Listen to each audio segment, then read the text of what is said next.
परम सच्चिदानंद घन प्रेम समुद्र प्यारी जू का निज महल श्री वृंदावन धाम, श्री वृंदावन धाम के युगल चंद्र श्री प्रिया प्रीतम के अत्यंत प्रेम में पगे हुए निज परिकर इनके सानिध्य का हमें जो सौभाग्य मिला है, ऐसे महामहिम धाम में अगर एक क्षण भी हम बैठ गए हैं, यहां प्रवेश कर गए हैं, तो आपके ऊपर प्रभु की लाडली जू की अहेतुकी कृपा हुई है और अब आपके जीवन में परम आनंद का द्वार खुल गया है। अब आपको प्रवेश करना है। प्रवेश करना अर्थात चाह करनी है। सच्ची मानना अभी तत्व का बोध नहीं है, इसलिए ये बात समझ में नहीं आएगी। आपको प्रभु इतना प्यार करते हैं कि आप जो चाह करते हैं विवश होकर के प्रभु वही रूप धारण कर लेते हैं और आपकी चाह की पूर्ति करते हैं, यदि आप शरणागत हैं और भजन परायण हैं। नहीं तो किसी की यहां चाह पूर्ति आज तक नहीं हुई। सब चाह कर रहे हैं धन की, भोगों की, पद की, प्रतिष्ठा की। जिनको मिल भी गया वो भयभीत है छूट न जाए, आगे मैं इसी पद में स्थित रहूं, आगे इस भोग को भोगता रहूं, आगे हमारे पास संपत्ति बढ़ती रहे। चाह कभी पूर्ण नहीं हुई। चाह जीवन भर जलाती रहती है। यदि प्रभु की शरण में हो, प्रभु का भजन करने का अवसर मिला, फिर आपने चाह की भोगों की, तो हमारे प्रभु इतने करुणामय हैं। बहुत विचार की बात कह रहा हूं, केवल भावुकता से नहीं। वो वही रूप धारण करके आपके समीप हो जाते हैं। आप जिस वस्तु की भोग की इच्छा करते हो, वो वस्तु प्रभु बन जाते हैं। जो भोग की इच्छा करते हैं, जो इच्छा करी हो मन माही, हरि प्रसाद कछ दुर्लभ नहीं। जब वही सब कुछ बने हैं, शास्त्र सिद्धांत है, जब सृष्टि नहीं थी तो मैं ही था, जब सृष्टि नहीं रहेगी तो मैं ही रहूंगा, बीच में जो कुछ भी है वो सब मैं ही हूं। तो आपने चाह प्रभु की प्रभु रूप से नहीं की, इसलिए प्रभु नहीं मिल रहे।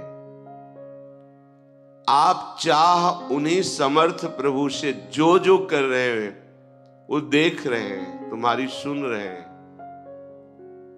अगर चाह मिट जाए और प्रभु की चाह प्रकट हो जाए, तो भगवत प्राप्ति जैसा सहज कुछ है ही नहीं। किसी ने किसी महापुरुष से प्रश्न किया कि हमें 20 वर्ष हो गए भजन करते हुए, हमें भगवान क्यों नहीं मिले? कितना भजन करना पड़ता है, क्या करना पड़ता है जिससे भगवान मिले? मुझे क्यों नहीं मिले? तो उन महापुरुष ने कहा, तुम सत्य को साक्षी करके सच्चे हृदय से बताना, क्या तुम्हारे मन में भगवान से मिलने की वास्तविक चाह है?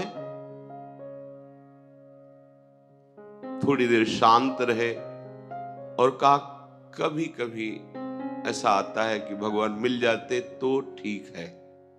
बोले, चाह का स्वरूप नहीं है। आप कोई व्यापार करते हैं, उस व्यापार में आप क्या चाह करते हैं कि अच्छी लाभ वृत्ति हमारी पूर्ण हो, हमें अच्छा धन प्राप्त हो और जब नहीं प्राप्त होता तो आपको कैसा लगता है? तो बहुत जलन होती है और व्याकुलता होती कि मुझसे क्या कमी रह गई, जो मुझे लाभ मिलना चाहिए व्यापार में वो लाभ क्यों नहीं मिला। बोले इसे चाह कहते हैं। ये चाह है।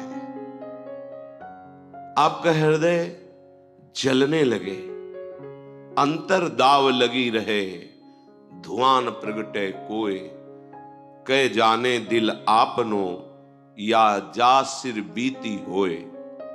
अंतर में आग लग जाए, क्यों नहीं प्रभु मिल रहे।